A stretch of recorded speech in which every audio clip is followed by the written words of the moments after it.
welcome to the Recovery Daily Podcast. I'm your host, Rachel Abbasi. I'm a grateful recovering alcoholic and stroke survivor. And I believe that we might have some new listeners today. So welcome and thank you so much for joining us. It's not just me. There's a bunch of other people who are part of this community. There's recovering alcoholics, there's stroke survivors, there's folks with vestibular disorders, there's folks that didn't know they had vestibular issues and now think that maybe they do. So I don't know. I don't try to advise any medical stuff in here, but all I do is try to share my experience, strength, and hope, and my symptoms and that kind of stuff. And I just talk about me. That's what I do. I talk about me. So thank you for joining if you're new. And so every once in a while, I like to have an episode where I just talk about how I'm doing, how my health is doing, and how my day went. And it's usually on days that I had a doctor's appointment or vestibular therapy kind of deal. So I've had lots of stuff going on over the past 24 hours, so I wanted to share about that. And it starts out with my sewing class that I mentioned yesterday. I took my sewing class last night, and it was super fun. So I didn't know that there was a sewing store that is about 15 minutes from my house. So I was going to vestibular therapy, and my husband said, "There's a sewing store over here." So I looked it up online, and they actually have classes. So I took a garments 101 class last night, and it was just about like how to read a pattern. And so it was fun. My friend went with me, and we were laughing a little bit. We can't sit in the same room without laughing. So it was nice to have her there. I definitely had symptoms that, like, throughout the class, there's a lot of just listening to the instructor and looking at her, which seems like easy, but I have a big challenge with keeping eye contact with a person because people move a lot. So it's one of the reasons, like, when I'm recording my podcast and I'm recording myself, the picture of me is up in that corner, and I don't look over there because I'm moving. And if I watch myself moving on the screen, it will make me sick and it will make my head hurt. So I tend to look over there, if you notice. So I have lots of little secrets. I also look down. I look at the screen. I try to have like some little notes or something about what I want to talk about. Today I'm taking a big risk because all I have is bullet points today. And those of you who are lifetime listeners know that I've shared about how I have a hard time with conversational situations now. I tend to really struggle keeping my train of thought and finding the right words. So I'm taking a risk today. I need to practice it, and I'm trying to just stay calm because I get really excited. Stay calm and not try to use big words. Like I'm keeping it at a very I call it like street language, like what I would talk to my neighbor. I'm not trying to impress anybody with big words or anything. My job here is to communicate the things that I want to say, and I'm not looking at really many notes, hardly any. I just have the bullet points about what I did. Even that, I wouldn't be able to remember what I did. So I know that all of us struggle with remembering what we did today and what we did the day before. I realize that. Um, Mine is just a little exaggerated. My issues are a bit exaggerated, but it feels the same as that. So I took the sewing class. I felt like I went in there with a little more knowledge than a lot of the students that were in there. There was only like 6 students total. So I had I went in there with knowledge, and it was good. I had recently sewn a pair of pajama pants. Those of you who, again, lifetime listeners know this. And the buttonhole was my adversary during that experience. So unfortunately, Garments 102, the class 102, that's where we start getting into. I think so. We read the back of a pattern envelope yesterday, and we took the patterns out and like looked at all the symbols to understand what they meant and all that stuff. I was super excited. I loved it. Sorry if the camera's wiggling. It seems like it's wiggling a little bit, or else it's just me.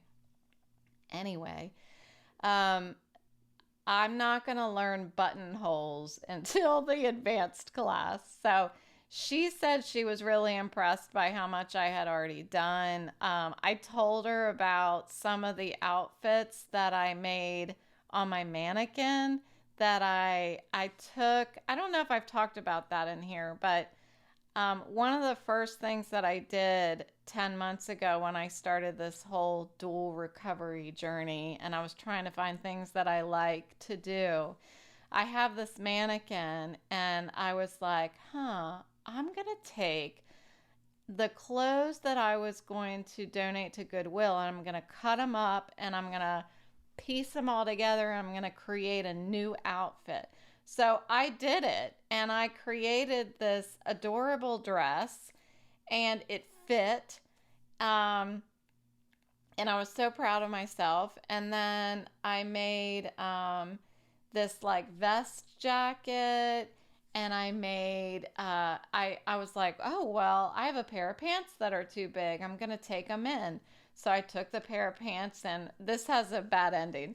So I took the pair of pants in, and I'm like, they fit me perfectly. Like, I am a wizard.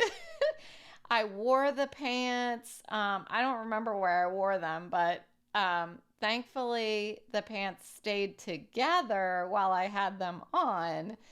What happened was I put them in the wash afterwards, and I pulled them out of the wash, and they were just like disintegrated. So I took them out in the butt, and when I took them out of the wash, or I took them in at the butt. I don't know if I said that. And when I took them out of the wash, the whole butt was like a big hole. And I'm like, what did I do? What did I do? Why did it just disintegrate?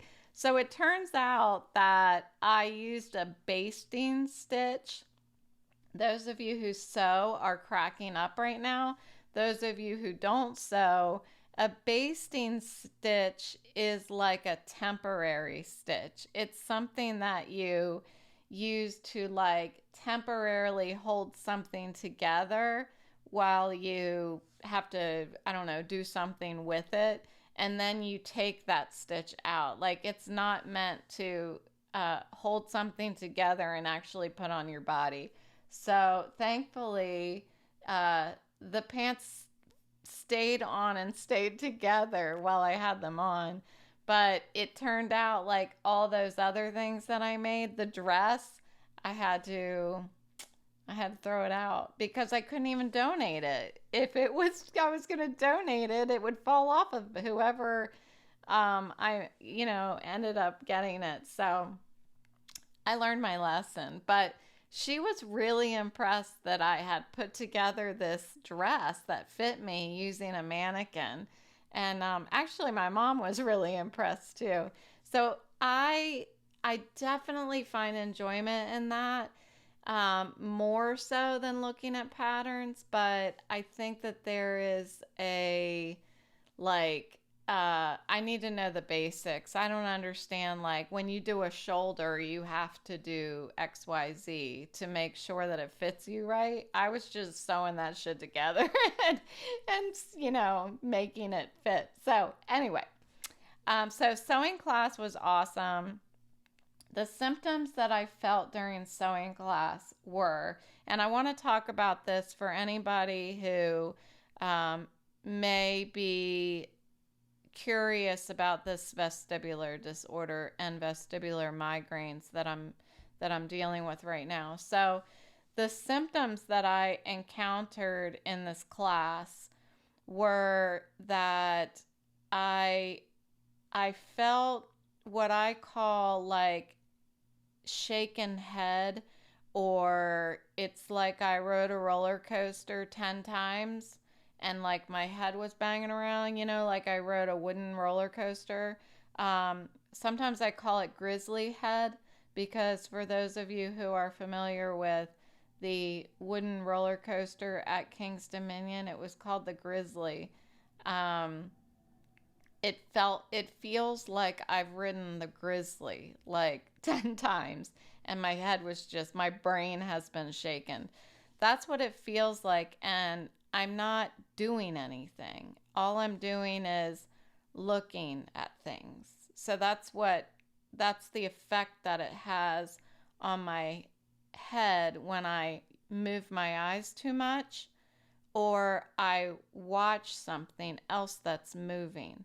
So I can move my eyes and look at multiple things, all over. Okay, for example, I'm sitting in the sewing class and we're sitting at a square table, and there are two people on every side, except for one. On this side beside me was the instructor.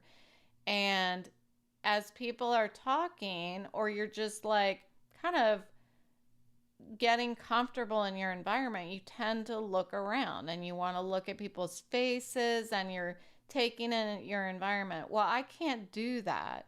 I can't keep looking around the room because it makes me feel like I just got off a roller coaster. So, in addition to that, I will get nauseous and also get the rubber band feeling, which I've talked about the rubber band feeling a lot I feel like I talked about it more in the beginning of this podcast series 10 months ago than I do now, because this shaken head feeling seems to be a little more of what I feel now, and it might be because I take the Emgality injections in my stomach now for my head pain. And so it may be subsiding a little bit of that rubber band feeling, but I still have it. It just takes a little more to trigger it now. So these are the things that I felt in the sewing class. When I first was sitting there, the first 15 minutes, I started thinking, like, I don't think I'm going to make it. Because I started already feeling nauseous and feeling the shaken head feeling.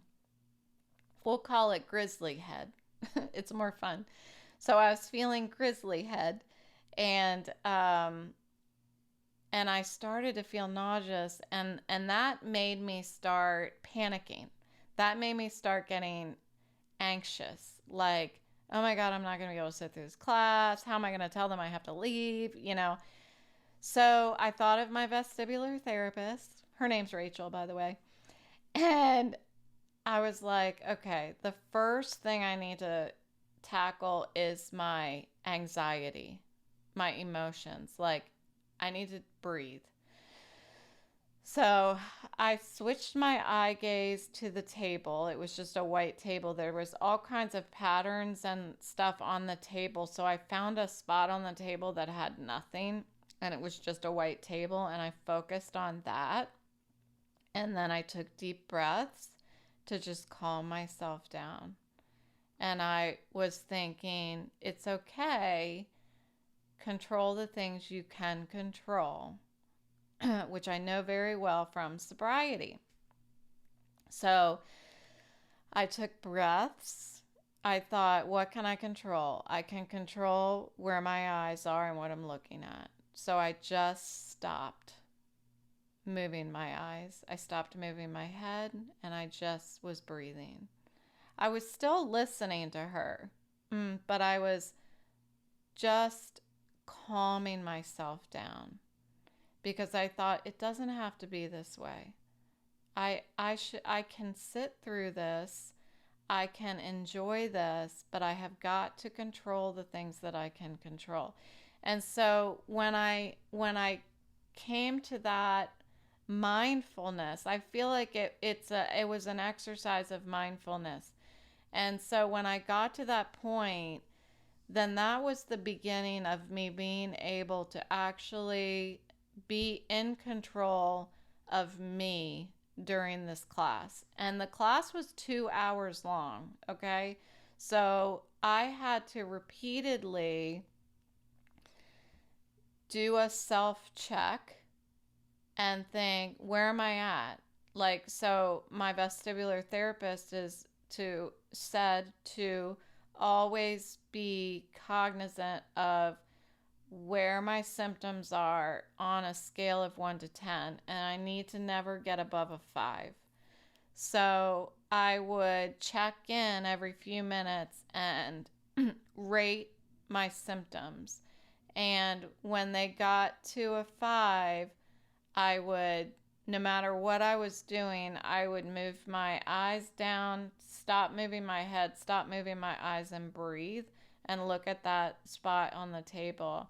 So I mean, I did it over and over and over again the whole time. So I would say every 10 minutes, maybe, I took a break. I took a visual break, and it worked. It really worked. I think the symptoms would really skyrocket when I would turn to my friend and we would start laughing about something because we're always just cutting up and making fun. So, but I really, I would say it was a success. It was absolutely a success. I enjoyed myself. My friend, on the other hand, I don't think it's for her. I think she wanted to just go in and start sewing. This is more of like learning from scratch. And I don't even know if she started from scratch. She kind of started here instead of down here. So it was a good place for me. I learned so much more than I expected I was going to. But that's my ego talking, because I walk in there, I'm like, I know how to sew, you know. I should have skipped 101 and gone into 102. But I was humbled very quickly in there. So it was really good. I really enjoyed it. I thought, like, halfway through, I thought, this is the funnest thing I have done in 10 months. That's what I was thinking. I don't know if it really is the funnest thing that I've done, but it was up there. And I was thinking about, I'm going to a restaurant with my mom and my sister and my niece on Sunday. And I was thinking, and I'm so excited to go to a restaurant because I don't go to restaurants because it's a lot for me. So I'm really excited about it. And I was thinking, maybe it's not so bad when you don't get to do a lot of stuff, because when you actually get to go do something, it's like the best thing ever. It's almost like when I used to only let myself have a Coke, like a Coca-Cola, like once every couple months. Like, that Coke was so good. Well, that's long gone. I have a Coke every day now. Just one, sometimes two, but mostly one. Anyway, when you kind of like, not restrict, but manage your stuff. Like, when you get a treat, it's really, really exciting. I don't know. I try to find the bright side of everything. You know me. Okay, so that was last night. I went to bed way too late, but it's okay because I woke up in the morning. I was super tired, but I woke up and I thought to myself, it doesn't matter how tired you are. When you go into that AA meeting, you're going to perk up. You do every time. And I have so much experience with that. Years of going in there every morning at 7 a.m. Every morning. And so, sure enough, I popped in there. So, I popped into my 7 a.m. meeting this morning. Not for the whole time. I was just in there for the first about 10 minutes because I had a big, like, I'm going to share my story at 8 o'clock. So I popped in for 10 minutes just to hear the voices of my AA family. And then I needed to prepare for, or finish preparing to share my story at this new 8 o'clock AA meeting that I started going to. So I had been feeling over the past couple months as you know, I've been struggling with feeling like I was in a downward spiral for depression. Well, I decided that I needed more. So I found an 8 o'clock AA meeting to go to. So I've been going to a 7 a.m. and an 8 a.m. meeting. And they were asking on Tuesday for volunteers to share their story. And what I learned in sobriety is when somebody needs somebody to be of service, you say yes. So I volunteered immediately. And I thought that it was a great opportunity for me to get to know these other people in this new meeting. I realize I'm sharing the story. How are you getting to know them by sharing your story? Well, I'm in one foul swoop telling them who I am and what my story is, and then we automatically can kind of connect because after I shared, people started saying, when they shared, we're like talking a little bit about how some of the stuff that I said resonated with them because of this or that. So that's how I get to know them. And it was awesome. I feel like I did a really good job, and everybody was so nice to me and even asked me for information for this podcast. So that's who I think might be some new listeners. So welcome. And the morning meeting, if you are in sobriety, the morning meetings that I go to, I don't know that I've actually shared that on here or not because I'm more and more, lifetime listeners, you know, I have not been saying AA and I've been saying it a little more now. But I was shying away from saying AA in the beginning. Anyway, even though everybody knows it was AA that I was talking about.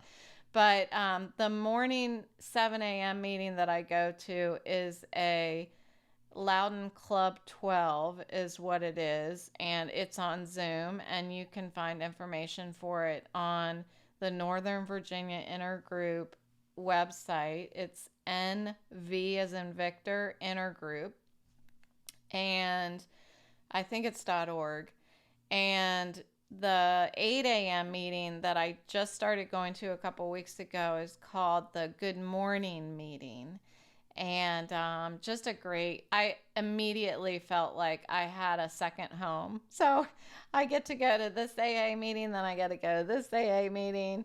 And it just, I like it. I like it. Everybody's really nice. And the Good Morning meeting is out of Ruston. And I just really feel at home in the meetings that are with people in this local area in around Loudoun County. So, yeah.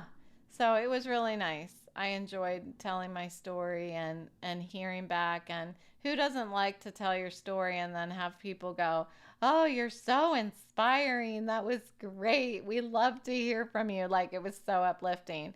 And my dad came, and that was really cool. My mom also came, but she popped in right after I finished. I was too scared to send the link to my family until this morning.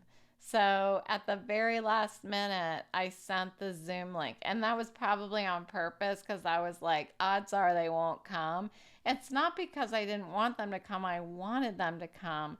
But it feels when I invite my family to come listen to my story, it feels like I'm being arrogant or something. It feels like I'm like, here, come to this. I'm going to talk about myself, you know? But I need to get over that because what it is I'm talking about my recovery. And I think it's important that they know where I'm at. Of course, they have every opportunity to listen to this podcast, but the share that I did today was it's always different. You never know what's going to come out of my mouth. I think this camera is shaking because I put it on a book and the book was just hanging halfway off of the couch. So sorry. Okay, maybe it won't. It's still shaking a little bit, but we're good. We're better. We're better. Okay. So after I went to my good morning meeting and did my story, after that, I made Oreo ice cream. So I am vegan and I've only been vegan since December. My husband and I are vegan, and I have been playing around with making vegan ice cream, and I'm pretty much nailed it at this point. And usually my ice cream of choice when non-vegan is Breyer's Natural Vanilla, and it is the only ice cream that I will eat non-vegan. It's just perfect. It's got straightforward ingredients. You can pronounce everything in the ingredients list. So I ended up finding a good recipe. Coincidentally, it's the recipe that is actually on the ice cream maker. It's an attachment that goes on my KitchenAid stand mixer. We went online, I went online and looked for all kinds of vegan ice cream recipes, and I've tried a million of them. And there were some that were like, you take a bunch of cashews and you soak the cashews, and then you puree the soaked cashews. I don't know if it's puree, but you blend them. And then you do this and you do that. And it was never good. So my husband and I were like, why don't we just look at the regular ice cream recipe that comes with the ice cream maker? So I looked at it. It's not vegan, of course, but I was like, I'll just replace it. I'll just get vegan half and half. I'll get vegan heavy cream. And that's what I did. And it's the best ice cream. You just follow it. Just replace stuff with plant-based and it works. And it works in cooking. It's been working so far in baking. It like has not been difficult for me. So today I got some of those Oreo thins because Oreos are vegan. I got Oreo thins and I put a glove on and I crushed all the Oreos up and threw them in the ice cream and mixed it up. And it's good. It's Oreo ice cream. I think next time I might shoot some chocolate sauce. I have vegan chocolate sauce too. I might squirt some of that in there too. So, yeah, I did that after my morning lead. And then after, I never stopped moving. You know this. So after I made Oreo ice cream, I made breakfast cookies. And these are made of oats, like rolled oats or whatever, oats. And I made oat flour and almond flour, peanut butter, grapeseed oil, um, and I put thinking of the word. This is me thinking of the word. Walnuts and blueberries, and they're awesome. They're awesome. That one I found on the internet. So just look up vegan breakfast cookies. So yeah. Okay, my computer is giving me a message. I'm going to ignore it and we're going to see what happens. And hopefully my computer doesn't cut off because it did earlier. I was about five minutes into my recording and my whole computer shut down. So hopefully that doesn't happen again. Okay, so I made my breakfast cookies and oh yeah, search vegan breakfast cookies and there's all kinds and they're super good and I mean as healthy as cookies can be. You can put the word breakfast in front of cookies. It's still cookies. It's still not good for you. There's like a half a cup of maple syrup in it instead of sugar. Like it's just as bad for you as any other cookies. But it makes you feel good when you put breakfast in front of it and you're allowed to eat them all day long. Okay. I took a nap after that because I was very active and my head was feeling grizzly, shaken head. So I took a nap for a couple hours before my vestibular therapy. So let's talk about my vestibular therapy. So this is what we're doing right now. I've talked about some of the previous exercises that she had me doing, and those were for 1 minute moving my head like this. I'm not going to do it very much because I don't want to get symptoms right now when I'm trying to talk because then I won't be able to talk. So moving my head back and forth like that while moving my eyes as well. Yeah, I can't show you because that just hurt my head.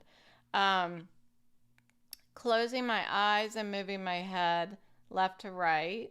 I'm just going to close my eyes while I talk to you. It'll make my symptoms go away. Moving my head up and down with my eyes closed. And then there's focusing on a spot with my eyes open and moving my head back and forth while I keep my eyes on the spot. So these were my activities I had been doing over the past couple weeks. So we did a couple new exercises, activities. What are we going to choose to call them? Exercises. We'll call them exercises. Okay.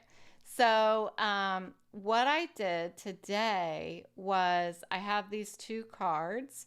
One of them has a flower on it. One of them has a butterfly. And my job is to point my head at one of the cards, move my eyes over to this card. Let me make sure I'm not blocking the camera.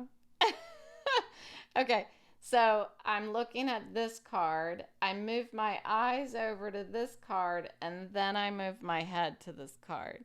Then I move my eyes to this card and move my head to this card. And I go back and forth for a minute. And then I have to do the same thing up and down, having the cards up and down. And then a new thing that we did today was I have the card in front of me and I have to move the card and watch the card move with my eye. Like my eyes move and watch the card move. That was really difficult for me because when I'm looking at the card moving, what I'm actually noticing that hurts my head is what is behind the card, what is being blocked by the card in the room. it's hard to explain, but that is what makes my head hurt. So we practiced a little bit, helping me to focus better on the card and try to ignore the background behind the card. So I was able to do this by, I had the butterfly card in my hand, and I just was like, I was looking at the butterfly and I was counting like the lines on the butterfly. Like, I'm like, okay, the butterfly has two wings on this side and two wings on this side. And as I really let myself get more engrossed in the picture on the card, the background faded away and it didn't hurt my head as much. So I did that. So that was good. And I did the same thing up and down. And and then the last thing we did, so I talked to her about when I did this morning lead this morning, when I shared my story in the sobriety group. My head hurt really bad, and I tried to keep like looking away from the camera.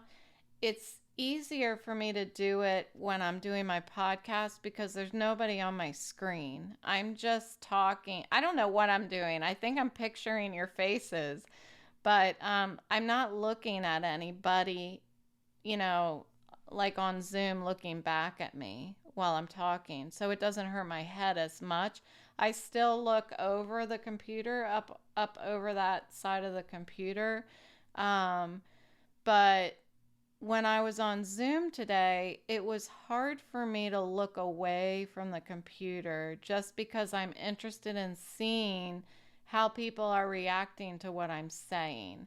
One of the women in the group had a big smile on her face and she was nodding and she was like, she was receiving what I was saying, and it was really helpful to me to have somebody acknowledging what I'm saying. And that's what's difficult when I'm going on any Zoom stuff. So I talked to my psychiatrist on not Zoom, but something like Zoom, and I don't look at her. So she's on my screen and I look over there, which there's a closet over there, and I just look at the closet door and I talk to her without looking at her face. And it's difficult for me to like share my, I'm not sharing my deepest, darkest secrets. I don't know that I have any anymore because I've been through sobriety and I've told all of my deepest, darkest secrets to my sponsor. But I am talking to her about stuff that means a lot to me, stuff that makes me cry. And sometimes I'm sitting there looking at my closet and I'm crying, and I can't look at her because it hurts my head. So my point is, this morning when I was in my sobriety meeting, and I was sharing, and then after I was sharing and other people were responding, and each person that responds raises their hand, and then as they start talking, the host removes their hand being raised and their picture bounces over to a different area on the screen, because only the people raising their hands are in line up on the left-hand side of the screen. So I found myself wanting to find that person's box, their Brady Bunch box, and look at them while they were talking. And I also didn't want to be rude. So I have to get past all of that. I have to get past what other people think when I'm wearing my glasses. If I have to wear dark sunglasses when somebody's talking to me indoors, I have to get past the idea that they might think that I'm weird or that I'm a bitch or something like that. So I'm still, I'm a work in progress. But we talked about this in vestibular therapy, what happened this morning on Zoom. So she is going to work with me on how I might be able to manage that situation. And a lot of what I'm doing in vestibular therapy is managing the situation, managing the pain. Does that sound familiar to you all who are in sobriety? That a lot of what we do in our sobriety program, it teaches us how to manage the pain, right? I can't tell you, for you newcomers, I can't tell you how much I pull my sobriety program into my stroke recovery and my vestibular therapy. It's, when I learned practice these principles in all my affairs in my sobriety program, like they weren't kidding. I am practicing these principles in all my affairs, and I am telling you that I am living happy, sober, and free because of it, even though, despite chronic pain every day.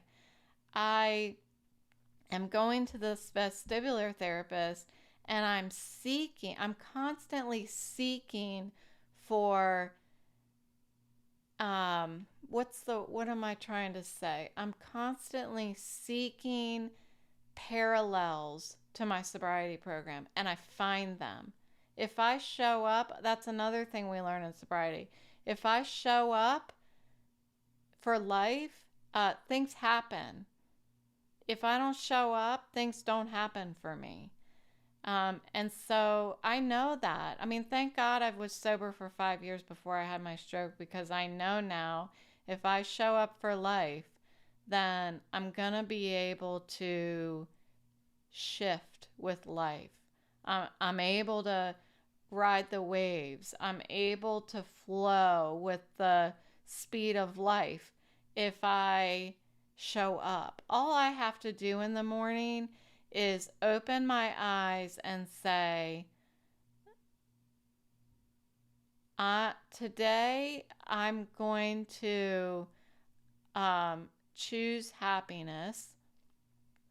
And the way that I do that is by doing the next right thing. The next right thing is to acknowledge that I'm an alcoholic. And I automatically acknowledge that when I wake up, because it's the first thing I do is I think, do I have time to let my dogs out before I sign into my AA meeting? Or do I need to sign into the AA meeting first? It's the first thing that I do in the morning. So it's having that acknowledgement first thing in the morning is awesome. And coincidentally, right after that, I'm thinking, I need to turn on voiceover. And that reminds me, I'm a stroke survivor with a vestibular disorder and a vestibular migraine.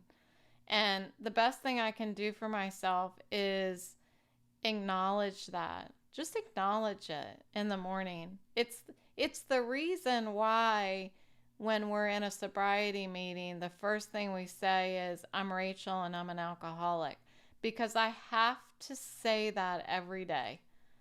I knew that in the beginning when I first started going to sobriety meetings. Sometimes all I would say is, I'm Rachel and I'm an alcoholic. And I just needed to say that out loud. Thanks for letting me share. I had tons, I can't tell you how many that I would just say that, because that's all I needed that day. I needed to just acknowledge and say out loud and hear myself say, Rachel, you're an alcoholic. You can't drink today. So I went on a huge tangent. I wanted to finish up with what my day was like. Just two more things. Okay, so at vestibular therapy, we had, she gave me a deck of cards, and each card had a letter on it. And she shuffled them all up so they weren't in order. And I had to look I had to hold the cards and go, oh, I can't even look at my hands. Go from card to card and look at the letter, focus on it, let my eyes focus in on the letter, and then say what the letter is, and then change to the next card. It seems so simple, but it made me very sick. It was uncovering. It's weird to say it because I know it sounds so simple, but this is what hurts my head. I'm looking at the cards, okay? This is one card, this is another card. I'm looking at one card and it has the letter P on it, okay? When I move this card and there's another letter behind it, I have to go like this to like unveil that next letter. Isn't that weird? But I will get nauseous. Like I feel nauseous right now, just a little bit with even thinking about it and talking about it. It's it's the strangest thing. So she's going to help me try to, it's just kind of like we did where when I'm moving the card, I am looking at the butterfly and all the details on the butterfly to try to make the background disappear. She's going to help me to try to be able to not focus on the unveiling of the next letter, but I don't know, just the focusing on the letter itself. I don't know how she's going to do it, but we'll see. She's a magician.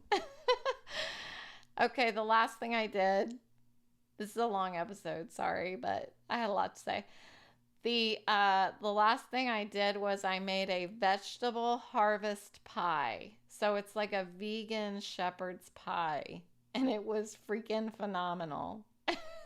It was it's my kind of comfort food. Anything that has potatoes in it is my comfort food. My mom used to make me mashed potatoes all the time when I was a kid, especially when I got my braces tightened. Mashed potatoes were the best. So that's the end of my day. That's a huge day for somebody like me. I did a lot. I did too much. I'm supposed to have one goal per day. And making Oreo ice cream and breakfast cookies and sharing my story on an AA meeting was a lot to do all in the morning. So that's probably why I had grizzly head. But we're here. I did it. I shared my day with you. I'm so excited that we continue to have newcomers come and join the journey. It's fun. It's fun. All right. Thank you for listening to my story again. If you guys heard my story twice today, that's, yay, you. Thanks for listening, and I'll talk to you tomorrow.